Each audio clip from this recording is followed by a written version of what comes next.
Thus the heavens and the earth were finished, and all the host of them.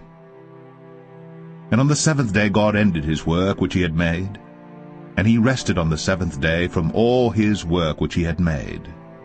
And God blessed the seventh day.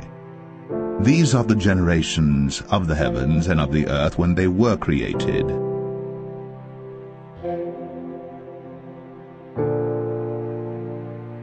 These are the generations of the heavens and of the earth when they were created.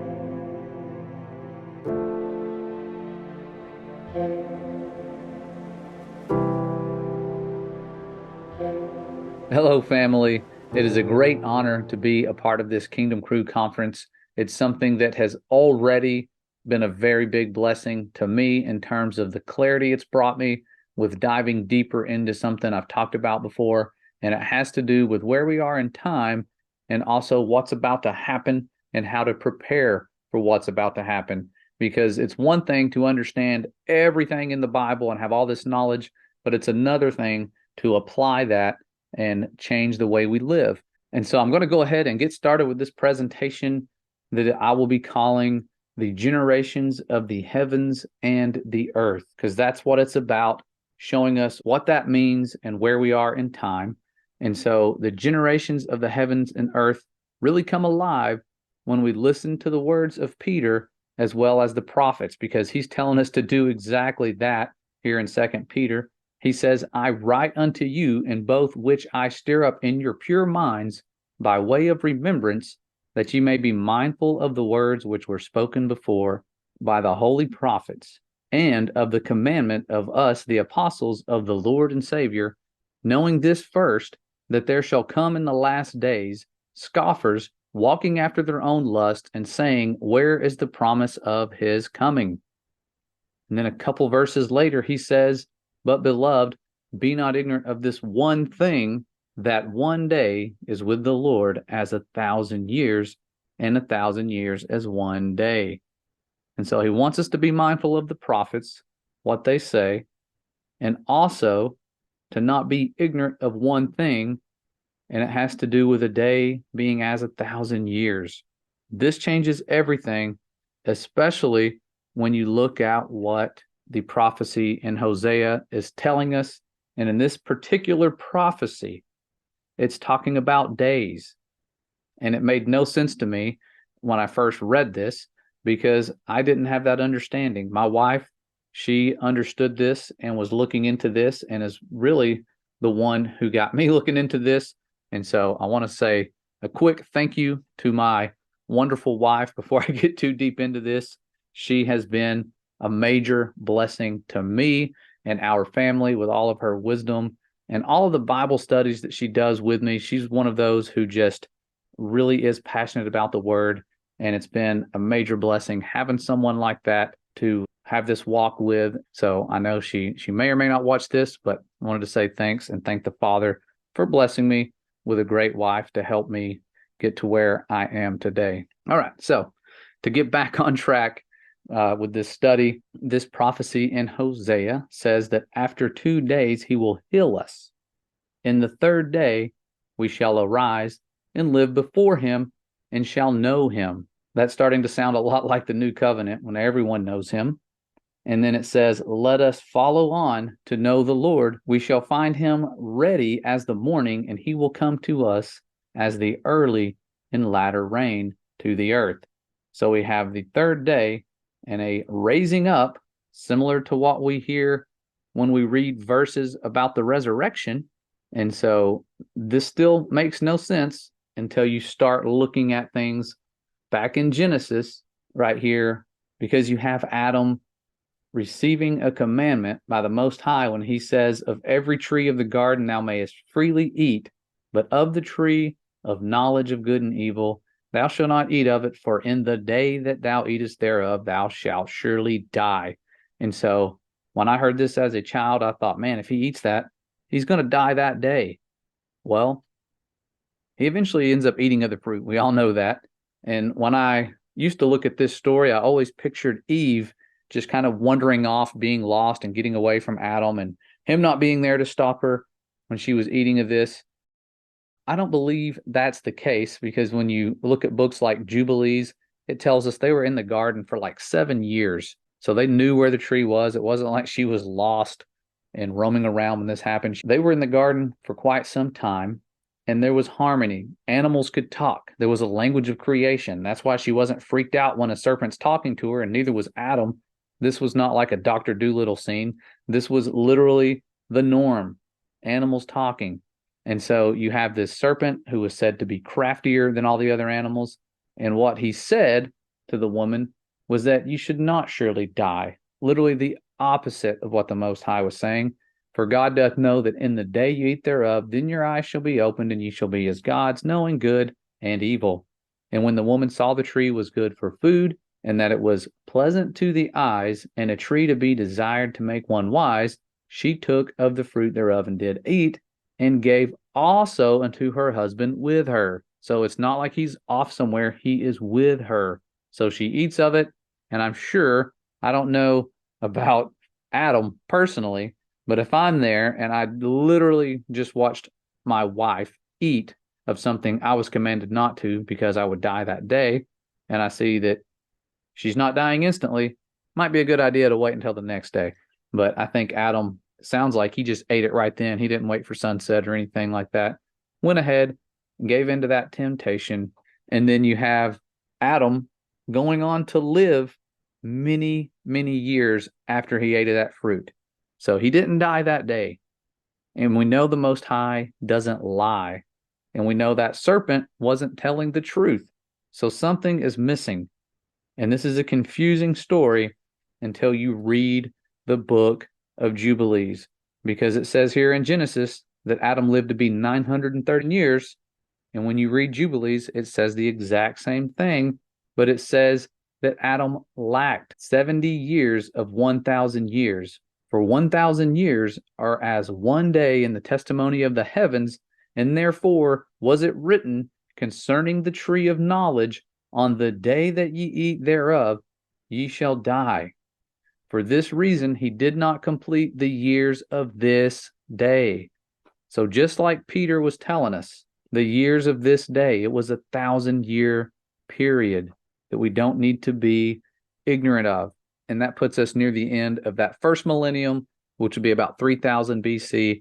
And you can see, and we are approaching the seventh day, or what I like to call the seventh millennial day.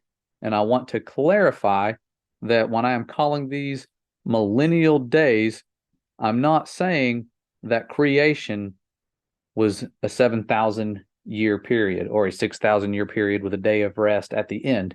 Creation days were literal morning and evening days. However, in the testimony of the heavens, time is different. And I believe that's why it says right there in Genesis chapter 2, verse 4, that these are the generations of the heavens and of the earth when they were created. It says it right there in the beginning. This is something I read past many times, having no clue what it meant. But after looking into this, I'm almost 100% certain that's what it's referring to, the generations of the heavens and the earth. And just the other day, to back this up a little bit, we were reading the book of Enoch and doing a study. And what we saw when you get up into chapter 87 was that Enoch, before he saw the future, it says he was taken up away from the generations of the earth. So he's going up above the generations of the earth, and now he can see all the things, like it says here, that will befall those elephants, camels, and asses. Okay, and if you're not familiar with this vision, those three creatures were a reference to the Nephilim, the three races of giants. And so they eventually became unclean spirits. And so it's also talking about the stars, which were the fallen, and all of those in the mix. And so you have the fallen and the offspring of the fallen. And so Enoch was able to see all these things all the way up to the new heaven and earth. And so now that he's able to see that, the only way you could see that, of course, his is in a vision. It's not like a literal, he's seeing it all like a fast forwarding movie. He's seeing it in the form of a vision. But I thought it was interesting that it says he went up above the generations of the earth. So it sounds like it could be talking about this. I'm not 100% sure. Sounds like it. And then we have another witness here in Jubilees telling us that Enoch here, it says, for there, referencing the Garden of Eden, he was set as a sign, and that he should testify against all the children of men, that he should recount all the deeds of the generations until the day of condemnation. But I feel that this is why it says, these are the generations of the heavens and of the earth when they were created. So you have literal days. The world was literally created in 6 days, with the seventh day being a day of rest. And it was the only day of those 6 days that was blessed.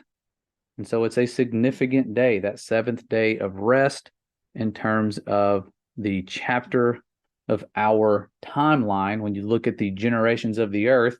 And so I want to call each of these 1,000-year periods a millennial day to make it simple. So millennial day, I'm referring to these 1,000-year periods that we have throughout time that show us where we are now. And to go back to that prophecy in Hosea, I know we're jumping around a lot, but to go back to that prophecy in Hosea, you have that first day being 1,000 years, and it's not until the fourth millennial day that we have this prophecy in Hosea. So why is he talking about a third day? Well, this prophecy was given before Yeshua arrives and resurrects.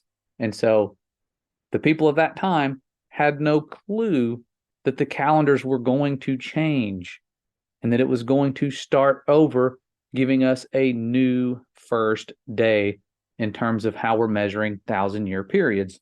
So it's fascinating, the foreknowledge from that prophecy to say that, and the only way for it to be fulfilled is for those days to start over. And so the fifth day is now the new first day.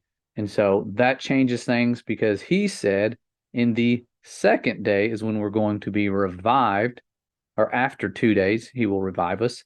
And in the third day, he will raise us up, and we shall live in his sight. And so you have this new third day, which is also the seventh day. So don't let that be confusing. This is something that a lot of people will get lost on when you start having a third day and a seventh day overlapping. Keep it simple. It's still the seventh day. The seventh day doesn't change. A lot of people, when I talk about this, and I've talked about it before, said, so you're saying the Sabbath is no longer the Sabbath? It's like on a Tuesday or a month? No, I'm not saying anything like that. But as far as this prophecy goes, the new third day is the seventh day. It's the same thing, okay? But we are approaching that third day, and there's some things in the Word that are mind-blowing when you start seeing the parallels to all of this. And so that being raised up, like we said earlier, to me sounds a lot like the resurrection, us being raised up in that third day. And so when you go back to these prophecies about this resurrection, you see a lot of them. And this one says, in a moment, in the twinkling of an eye, at the last trump, for the trumpet shall sound, and the dead shall be raised incorruptible, and we shall be changed. So that was in 1 Corinthians, but now we go to 1 Thessalonians, very similar language. It's the same prophecy pretty much. And it says, for the Lord himself shall descend from heaven with a shout, with the voice of the archangel, and with the trump of God. And the dead in Christ shall rise first. So there's that being raised up. Then we which are alive and remain shall be caught up, or raised up, like in Hosea, together with them in the clouds to meet the Lord in the air, and so shall we ever be with the Lord. So the first resurrection, the one that if you're a part of it, you don't die the second death. That's what this sounds like it's talking about to me. And the language is very similar to that of the prophecy in Hosea. You even hear the Messiah talking about this sound of a trumpet, where he says, and he shall send his angels with a great sound of a trumpet, and they shall gather together his elect from the four winds, from one end of heaven to the other. So we just heard a lot of talk of trumpets and being raised up. However, it's telling us that there's a last trumpet. And this made me think, what was the first trumpet? How many trumpets have there been? So many different questions you have when you're looking at this stuff and going, okay, where are we? So there had to have been another trumpet. If there's a last one, there had to have been a previous trumpet, at least one or two or three, who knows? And when you go back and look for that first trumpet, you find that it happened at a significant time in history, because it says the Lord, this is the Lord talking to Moses, says, "Lo, I come unto thee in a thick cloud," there's the cloud again, "that the people may hear when I speak with thee and believe thee forever." And Moses told the words of the people unto the Lord, and the Lord said unto Moses, "Go unto the people and sanctify them today and tomorrow, and let them wash their clothes and be ready against the third day. For the third day, the Lord will come down in the sight of all the people upon Mount Sinai." And guess what happens? Guess what happens on that third day? It says, when it came to pass, here's what happened. The third day in the morning, remember the prophecy in Hosea talked about him being ready as the morning? It says, on the third day in the morning, that there were thunders and lightning and a thick cloud upon the mount, and the voice of the trumpet. So there's our first trumpet right there, exceeding loud, just like it says in the prophecies of the return, so that all the people that was in the camp trembled. How cool is that? You literally have the third day being referenced, okay? And if that's not enough, here's where it gets interesting. Check this out. The third millennial day is when this happened. So you have the Father dropping clues for us throughout the entire Bible as to where we are in time. And like Peter says, he's not slack on his promise. When he says he's going to do something, he does something. And like we just saw, he did what he said he was going to do. And he came down to the mountain with a thick cloud on the third day. So the trumpet, the clouds, all of these things happening on the third day. And so that new third day, here we are about to enter it, and we're going to enter the start of it, or what would be called the morning of the third day. And it is the new third day, which is also the seventh day, a day of rest. And so this would be a great time for the millennial reign. And this conversation about this is nothing new. I'm not the first one to talk about it. It's sort of going viral now. I think the Messiah 2030 came out and just took off because they explained it in a really cool way. But this is something that I feel is a game changer for many reasons, because we see that that millennial reign period is for 1,000 years. It tells us that those who were beheaded for the witness of Jesus and for the word of God, and which had not worshipped the beast, neither his image, neither had received his mark upon their foreheads or in their hands, that they lived and reigned with Christ 1,000 years. It then goes on to say that the rest of the dead lived not again until the 1,000 years were finished.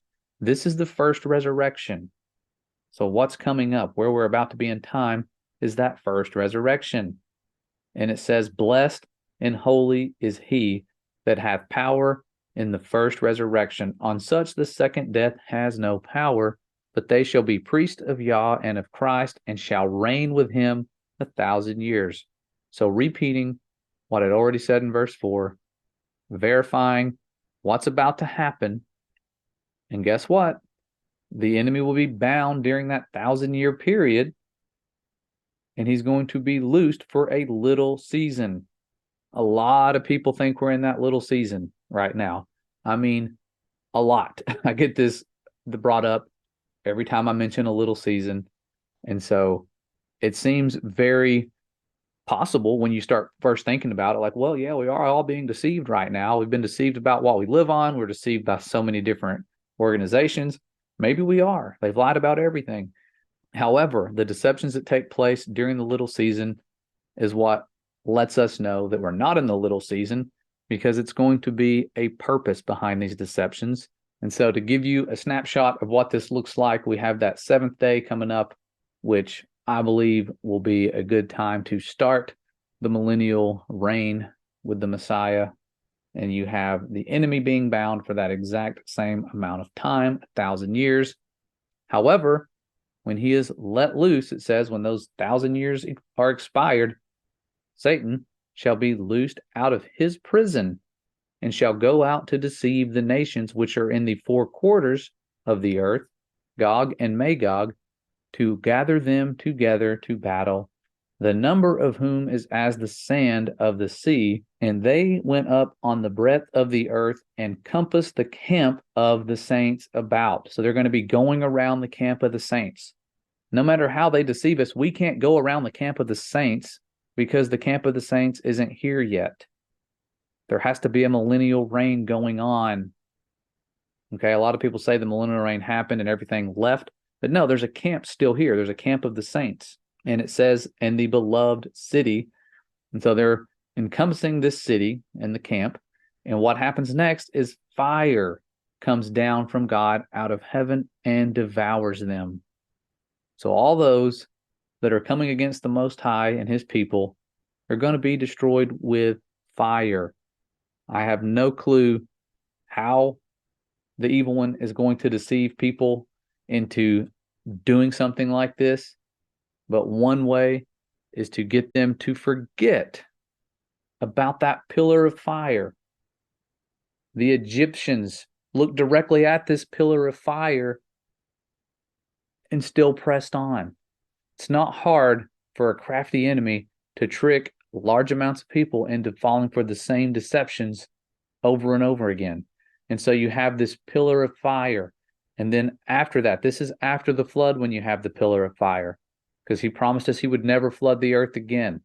But that fire has rained down many times, like we see in Genesis, where Sodom and Gomorrah, they had brimstone and fire from the Lord out of heaven, just like it spoke of in that Revelation prophecy, fire from heaven.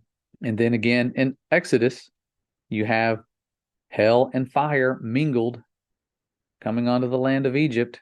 And of course, with Elijah, you have fire again coming down from above, lighting the sacrifice. And then again, you have fire again here in 2 Kings, this time coming down from heaven and consuming 50 people. So I urge all of you to remember that pillar of fire by night that was not only protecting them, but guiding the people out of Egypt. That pillar of fire was so powerful that there is still evidence of this fire. It literally melted the ground on the shoreline where the Red Sea crossing happened. And it takes some hot temperatures to do this, over 3,000 degrees to melt sand and soil. And that's what you have, literally stones infused in melted soil and sand. You can even see the puddles. They're like glass puddles. How awesome is that?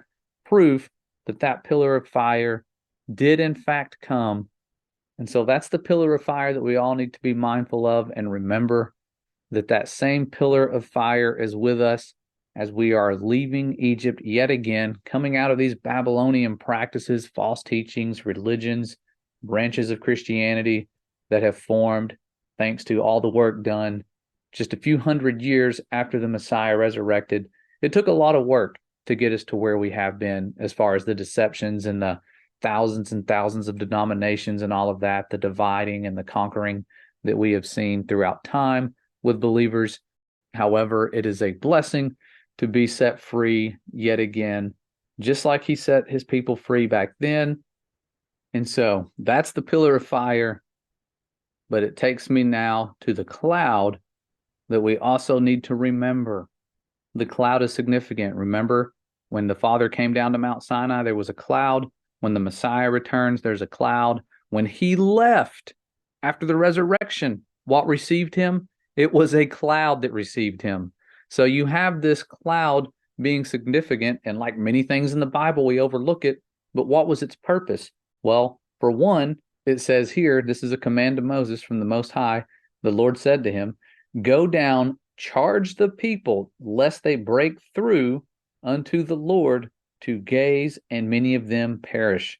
So the cloud was so that they couldn't see him. He didn't want people breaking through to see him and his great glory because it would kill them. It would overwhelm them. They would die. And so you have this cloud preventing the people from dying. That's a great thing to do, shielding them from his magnificent presence that would overwhelm and kill them. I mean, just the brightness, I couldn't imagine. So you would need this cloud when he came down to the mountain to keep them from, like it says here, gazing in and perishing. So that was the original purpose of that first cloud with the first trumpet. Now we're waiting on another cloud and another trumpet and the Messiah, and it tells us every eye will see him, right? Because the truth of what we live on makes that possible. But every eye will see the Messiah. And when you look at what the Messiah says with his return and the clouds of heaven, it's something that brought a lot of anger to the ones judging him, because all he said was, hereafter shall you see the Son of Man sitting on the right hand of power and coming in the clouds of heaven. So there's those clouds. And speaking of those clouds, it's quite controversial talking about clouds. It made the priest so angry that he rent his clothes and said, he hath spoken blasphemy. What further need have we of witnesses? Behold, now you have heard his blasphemy, talking about them clouds. What think ye? They answered and said, he is guilty of death. What would make them so angry?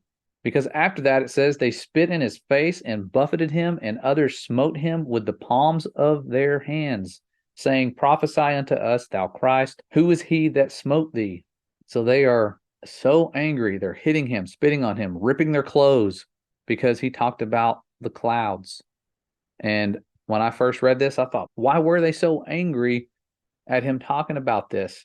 Well, you go back to Daniel, the prophecy that they're probably familiar with, and it says, I kept watching the night visions when I saw, coming with the clouds of heaven, someone like a son of man. He approached the Ancient One and was led into his presence. So you have the Messiah being led into the presence of the Ancient One, the Most High. To him was given rulership, glory, and a kingdom, so that all peoples, nations, and languages should serve him. His rulership is an eternal rulership that will not pass away, and his kingdom is one that will never be destroyed. So you have the Messiah's words being very similar to that, and where it gets interesting is when you look at other translations about what Yeshua says, and he tells us that in the Hebrew translation that I found when I translated it to English, that you would see him sitting at the right hand of God and coming with the clouds of heaven. So not the right hand of power this time. And then this made me look elsewhere, and I found a Hebrew version of Matthew that is alleged to be older than the modern day versions that we have.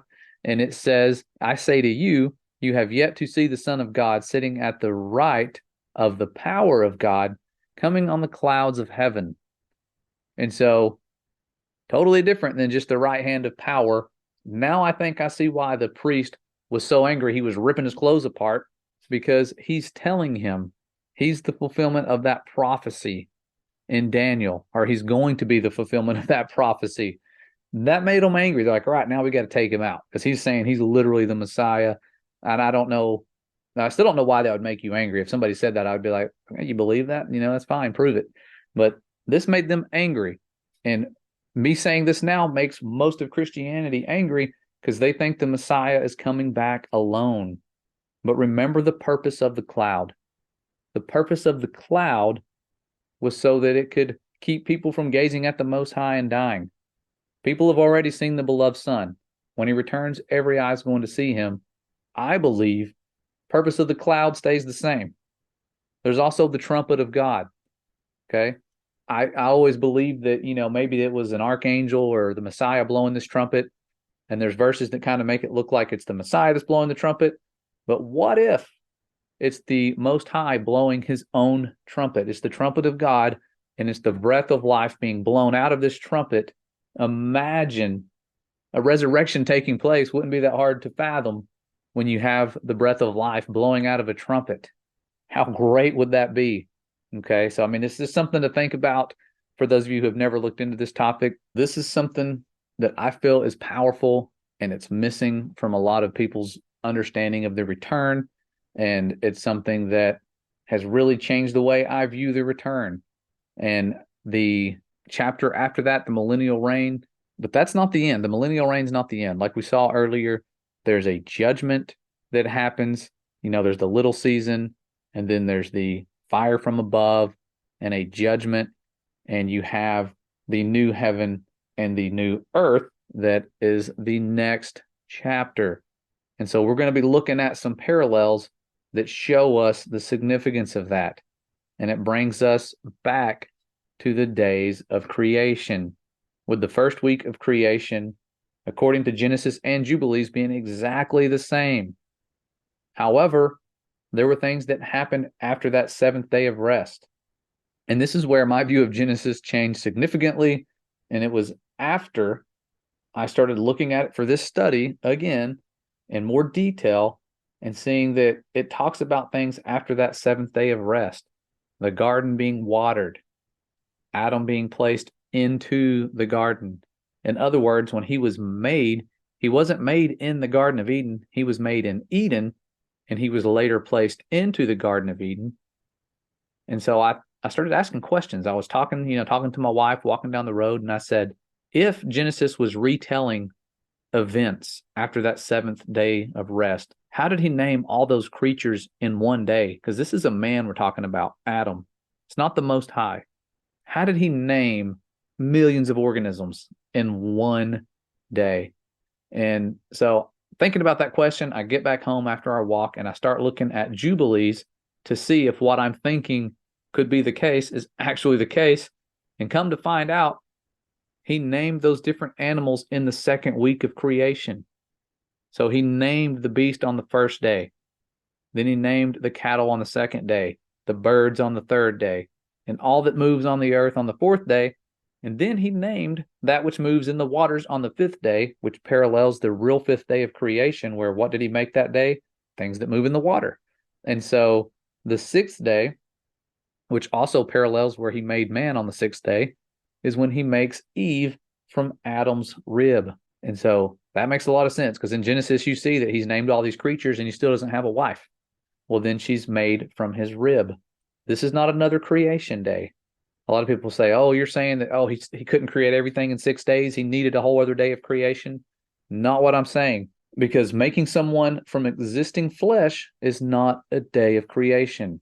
That's why when he called dry bones to come alive, it's not considered another day of creation. This is the exact same thing. You have existing flesh getting added flesh to it.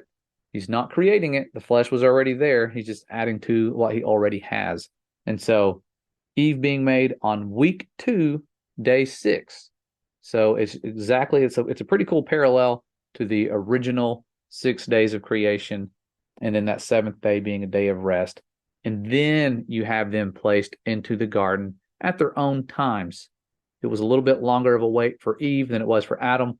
Not going to get into those numbers, but that brings us back to the new heaven and the new earth, because we aren't going into the new heaven and the new earth until when? After the seventh day, or the seventh millennial day. So Adam didn't go into the garden until after the seventh day.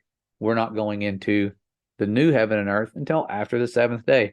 So it gives us a really good parallel to our chapter, or the generations of the heaven and the earth, as it calls it in Genesis. And so if that's not enough, we're going to get deep into another parallel story of this, because we know Moses didn't enter the promised land. The Most High did come down in the morning of the third day to be with them. However, it was Joshua that entered the promised land. Guess when it happened? Probably already guessed it. It says he rose early in the morning, and they removed from Shittim. That's the same type of wood they made the Ark of the Covenant out of, by the way. And they came to the Jordan, he and all the children of Israel, and lodged there before they passed over. And it came to pass, when? After 3 days. That is crazy. So remember, the morning of the third day, or the start of the third day, was when the Father came down to the mountain. And now they're going into that promised land after 3 days.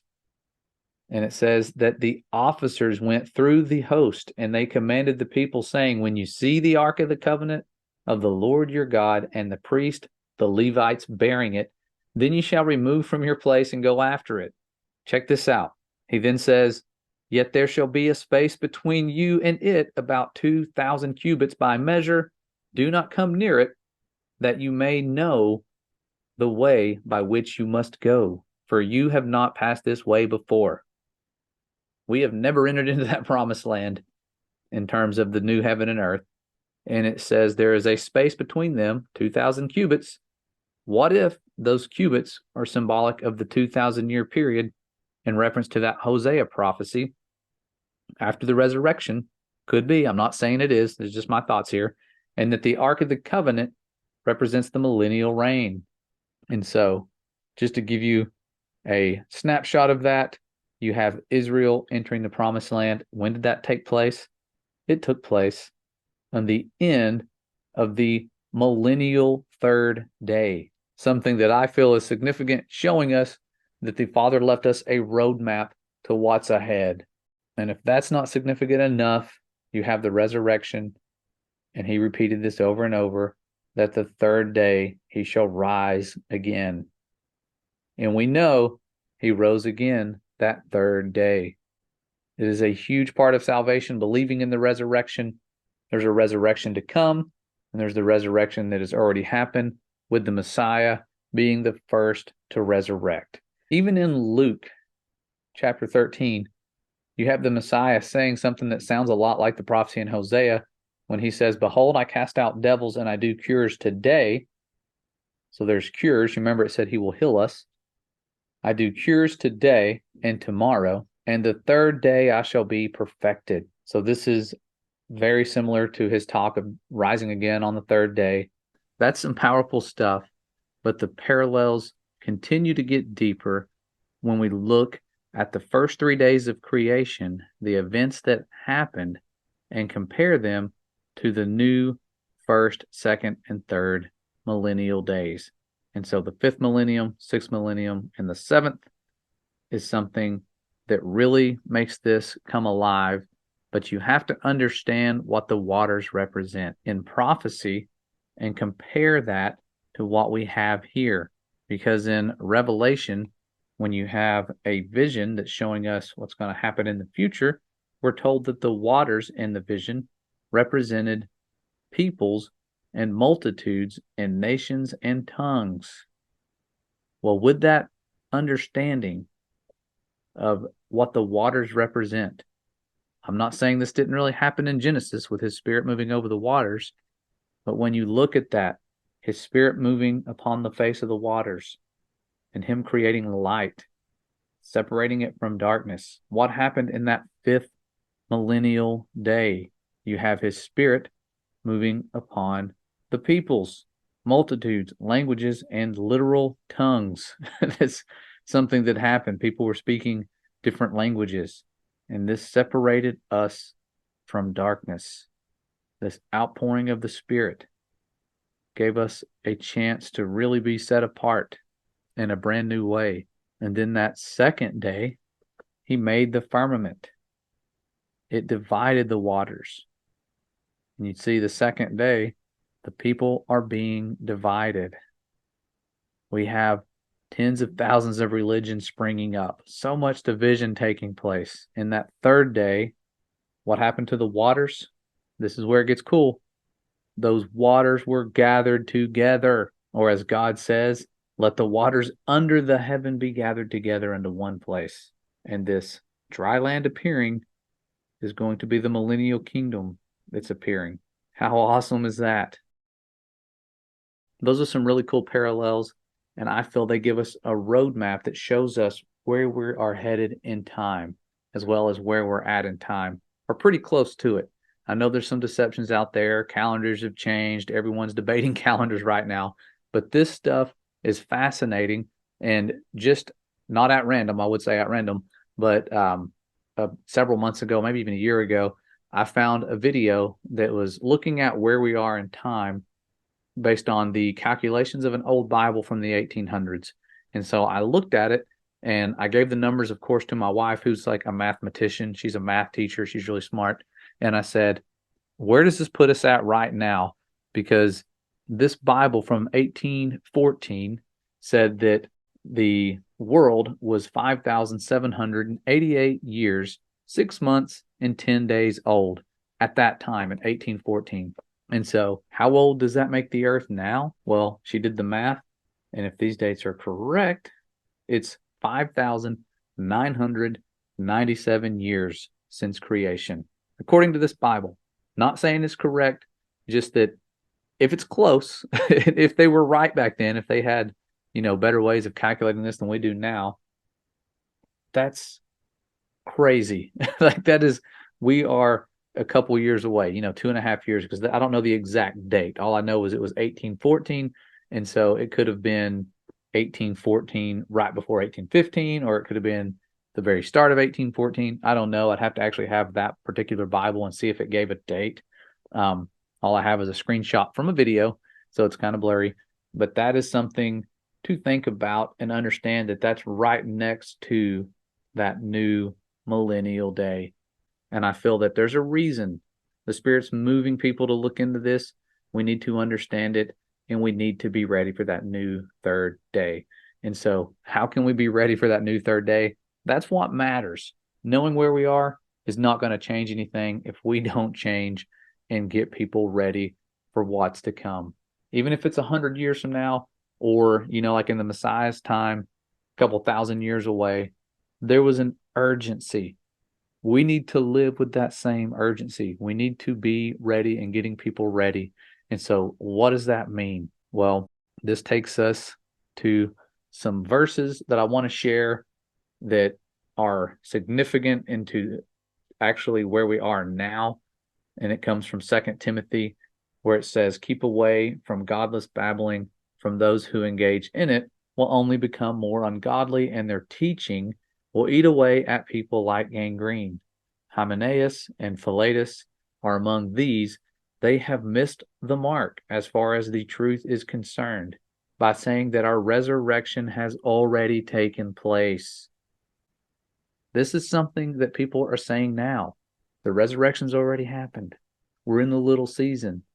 So that's fascinating to me that even back then they were saying that we've all missed out on the resurrection, and people were being led astray. And I'm saying this out of kindness to those of you who are falling for that, or believing that, or even teaching that, to really pray about this and ask the Father, are we really in the little season? Show me the truth, and use things like this to guide me. His word is a roadmap. He's been dropping clues as to where we are and telling us how to live, and his truth has been trampled on by so many false teachings out there that have misled many. And so that's why it tells us to keep away from those godless babblings. And so after it talks about these people who are telling others that the resurrection is taking place, it says they are overturning some people's faith. Nevertheless, God's firm foundation stands stamped with these words: "The Lord knows his own, and let everyone who claims he belongs to the Lord stand apart from wrongdoing." That was 2 Timothy. Powerful words. But to get back on track as to how to be prepared for the third day, that's something that's important, and it's something that is not easy. And when you try your best to get ready, the world is not going to be happy about it. We have been conditioned and programmed our entire lives to live a certain way, and that way is not the exact same way that we're instructed to walk. And we are instructed to walk in a certain way, and it's following the steps of the Messiah. Or like it says in 1 John, "He that saith he abideth in him ought himself also so to walk, even as he walked." And that begs the question, which steps do we avoid? Because I hear a lot of different opinions on how we're supposed to walk. A lot of people say, avoid the steps where he's keeping the law, because we're not supposed to do that. And I was one of those people that used to believe that way. However, if I avoid those steps and he always kept the law, how many footprints am I really stepping in? If he prayed often and we're not doing that, we're missing one of his footsteps. He was persecuted. He kept the Sabbath. He ate clean foods. He walked in the Spirit. There were miracles happening around him because of the authority he was using, the same authority that we have. And he preached the gospel of the kingdom. He did all these things, and we're told that this is a narrow path. And it's a narrow path because nearly half the world is just focused on having faith, and the other half is just focused on keeping the commandments. You have two halves, nearly, and a small percent on that narrow path are the ones that the dragon will make war with, and it's those that keep the commandments and, there's an and here, have the testimony of Jesus Christ. There's both. And I know people get angry on both sides. You get a lot of hate when you start talking about this. There's a growing number of people who are understanding it's about both, and it's a narrow path for a reason, because it's easy, like we've seen with the Pharisees, to make the commandments and just the law itself its own little idol, to where it wasn't about love. It wasn't about loving the Most High with all their hearts. They fell into the traditions of men and really tainted the image of what it means to be righteous. And so you have that narrow path, and the Messiah's own words, what he's going to tell us in the future, if we are one of those he tells to depart. You don't want to be one of those people, but if you are, this is what he's going to say. I never knew you. Depart from me, you who practice lawlessness. We want to know what those people are practicing, and that word lawlessness means the utter disregard for God's law, his written and living word. So if you utterly disregard something, why would he want to write it on your heart? Why would the Most High say, I'm going to write this on your heart in the new covenant? Meanwhile, completely disregard it and hate it, which I remember I was one of those who really thought this was going back to old ways. However, my mind is starting to change on these things. The more I look into it, and the more I look at the entire word, because there's going to be a time, like it said, where the Messiah is going to say, depart from me, and we want people to be ready. So it's a narrow path for a reason, and so we want to be those that the dragon will make war with. And it's not just the commandment keepers, it's not just the ones that have faith, it's the ones that have both. It's not the easiest of tasks. I don't want to make it sound simple, but the main thing is we have an example, those footsteps to follow. And like it says in the book of Acts, unto you first, God having raised up his son, Jesus, sent him to bless you in turning away every one of you from his iniquities. So the Most High didn't just raise up his son and do all that for no reason. He sent him to bless you in turning away every one of you from your iniquities. That's a powerful statement. It's a powerful act. He's done more than just be that pillar of fire, parting water, all of those powerful miracles. He's done so much more. His long suffering is heartbreaking when you look at what we've done to him and his word and his truth. It's time to come back to the truth. And like the Messiah said, having both hands on the plow, don't look back. It's so easy to look back. This world has a lot of things out there, like the tree of knowledge and good and evil. Like, hey, look, it's good fruit. Okay, be mindful that there's only one path. You don't have to look back. I think that keeps so much of us back. It kept me back when you keep 1 foot off that path. 1 foot sort of in the grave, as I like to call it. Both feet go in the same direction as your eyes, hands on the plow. It's a good analogy, because that plow, what's the purpose of a plow? It's so you can plant seeds, right? And that's why a couple verses later, we're told that the harvest is great, but the laborers are few. And this was one of the first messages I ever spoke on back when I was a scared young teenager trying to preach. It was my one attempt back then. And so I realized I'm not a public speaker, and this is probably not for me, is to speak in public. But, times have changed and there's more of an urgency now. And so that harvest is still great. The laborers are still few. And some of you, we all have our own different tasks, our own different ways of laboring. Some of us are just planting seeds. You're out there all day sharing things with people, planting seeds. But it's the Most High that brings life with his breath of life to the harvest. And so I want to conclude with those words and thank all of you for going through this study with us. It is a powerful study showing us where we are with the generations of the heaven and of the earth, and what that most likely means when we look at the creation account in Genesis when it says that these are the generations of the heavens and of the earth when they were created. So powerful stuff, telling us where we are, what's about to happen. And I can sense, like many of you, that it's soon.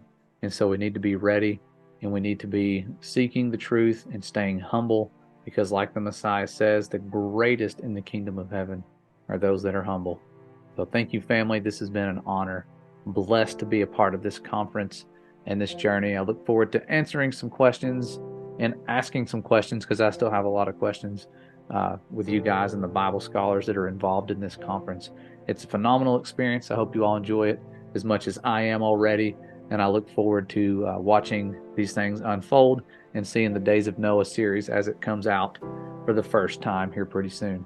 So we will see you guys around. If ye shall ask anything in my name, I will do it. If ye love me, keep my commandments. And I will pray the Father, and he shall give you another Comforter, that he may abide with you forever. Even the Spirit of truth, whom the world cannot receive, because it seeth him not, neither knoweth him. But ye know him, for he dwelleth with you, and shall be in you. I will not leave you comfortless. I will come to you. He that hath my commandments, and keepeth them, he it is that loveth me. And he that loveth me shall be loved of my Father, and I will love him, and will manifest myself to him. If ye keep my commandments, ye shall abide in my love, even as I have kept my Father's commandments, and abide in his love. These things have I spoken unto you, that my joy might remain in you, and that your joy might be full. They were gathered together. Then one of them, which was a lawyer, asked him a question, tempting him, and saying, Master, which is the great commandment in the law? Jesus said unto him, Thou shalt love the Lord thy God with all thy heart, and with all thy soul, and with all thy mind. This is the first and great commandment. And the second is like unto it, Thou shalt love thy neighbor as thyself. On these two commandments hang all the law and the prophets. And hereby we do know that we know him, if we keep his commandments. He that saith, I know him, and keepeth not his commandments, is a liar, and the truth is not in him. But whoso keepeth his word, in him verily is the love of God perfected. Hereby know we that we are in him. He that saith he abideth in him ought himself also so to walk, even as he walked. By this we know that we love the children of God, when we love God and keep his commandments. For this is the love of God, that we keep his commandments, and his commandments are not grievous. For whatsoever is born of God overcometh the world, and this is the victory that overcometh the world, even our faith. Here is the patience of the saints. Here are they that keep the commandments of God, and the faith of Jesus. Blessed are they that do his commandments, that they may have right to the tree of life, and may enter in through the gates into the city. Whosoever therefore shall break one of these least commandments, and shall teach men so, he shall be called the least in the kingdom of heaven. But whosoever shall do and teach them, the same shall be called great in the kingdom of heaven. And behold, one came and said unto him, Good Master, what good thing shall I do, that I may have eternal life? And he said unto him, Why callest thou me good? There is none good but one, that is God. But if thou wilt enter into life, keep the commandments.